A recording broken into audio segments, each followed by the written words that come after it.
Namaste. In part 2, I was talking about the notion of a search space.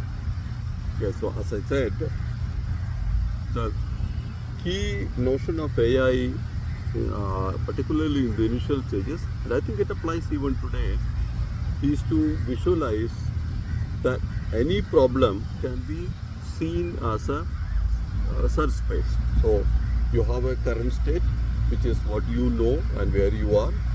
There is a goal state, which is what you want to reach, and the state may be physical state or maybe a state that satisfies certain constraints.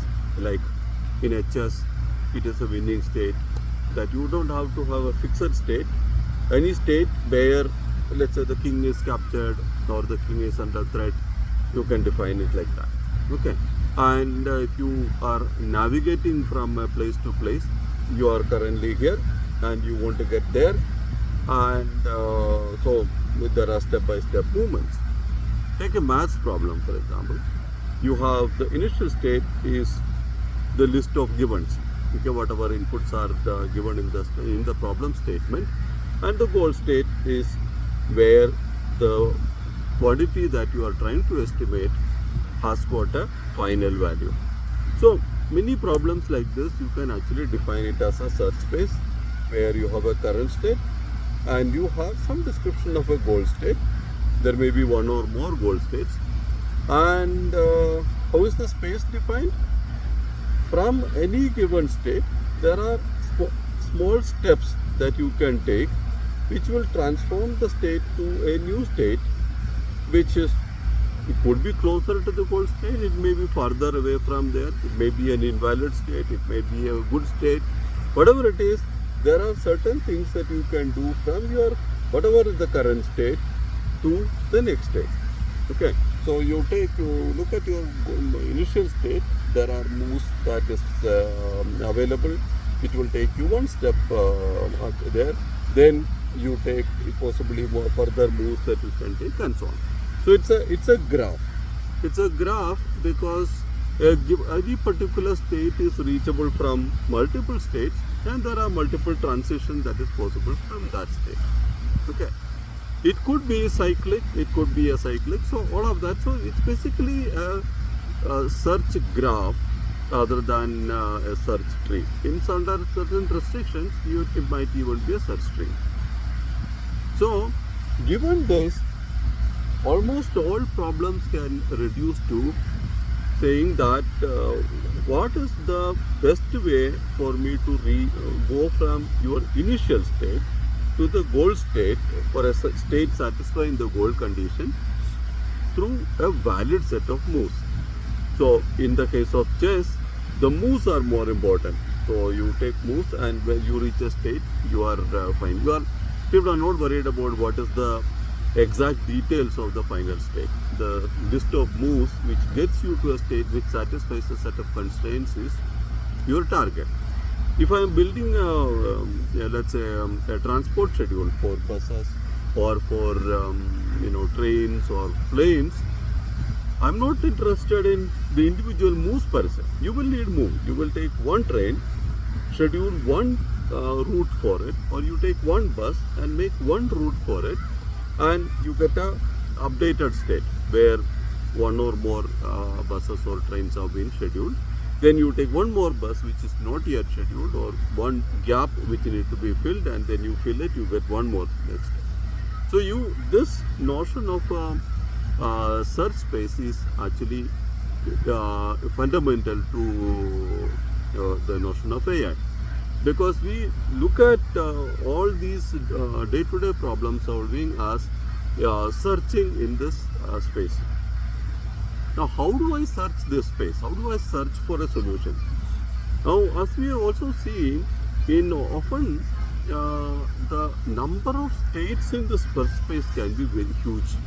So people say that the number of possible configurations of a chessboard are more than the number of sand particles in the universe. Or it is that huge that there is no way you can actually look at, okay, this is my current board position, it is my turn, these are the possible moves I have.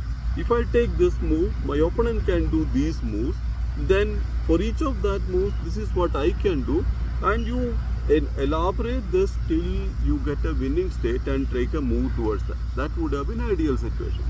But this is not practical in general. Okay, so therefore we need more smarter mechanism to handle this search.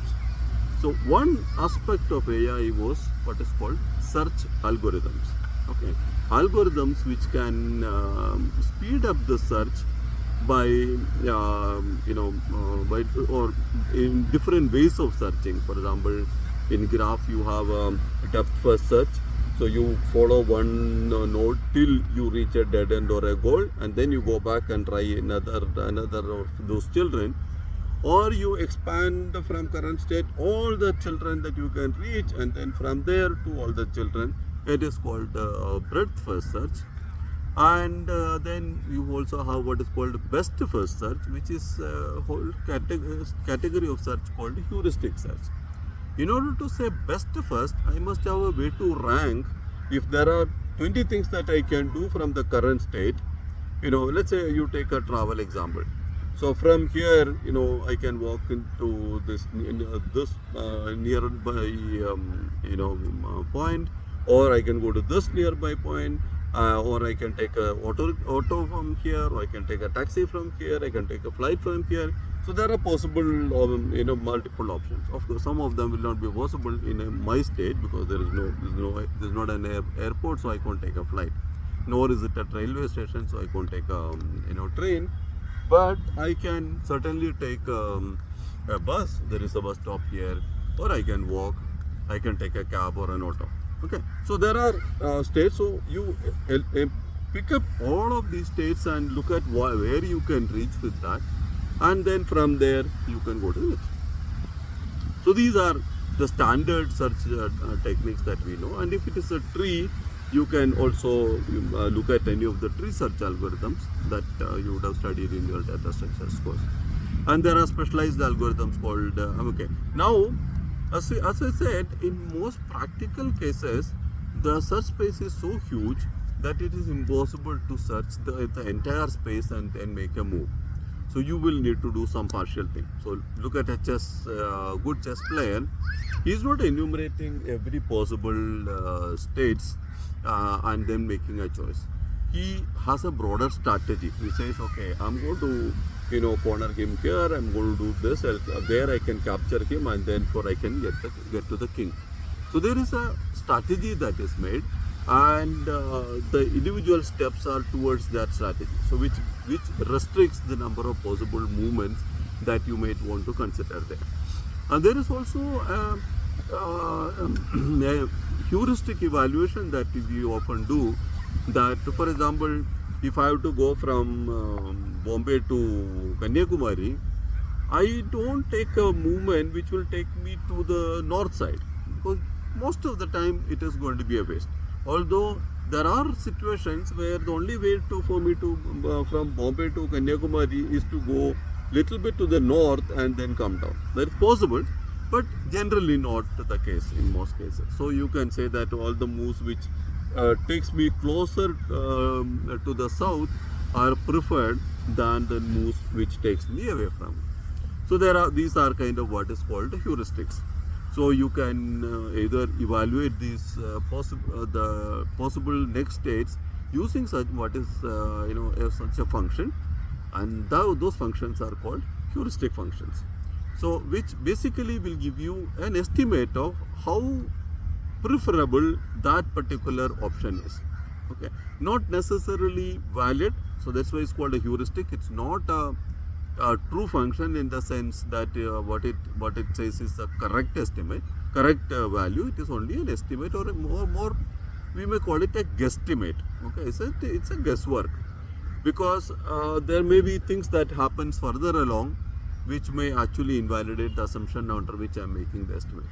So anyway, it gives me somewhere to order among the for a given state among the child nodes. I'm going to order these child nodes based on this kind of heuristic value. Okay, and that gives me a way to control. So I will look at the most promising children first to expand, and then go down. And if it doesn't help me, then I'll come back and look at other options.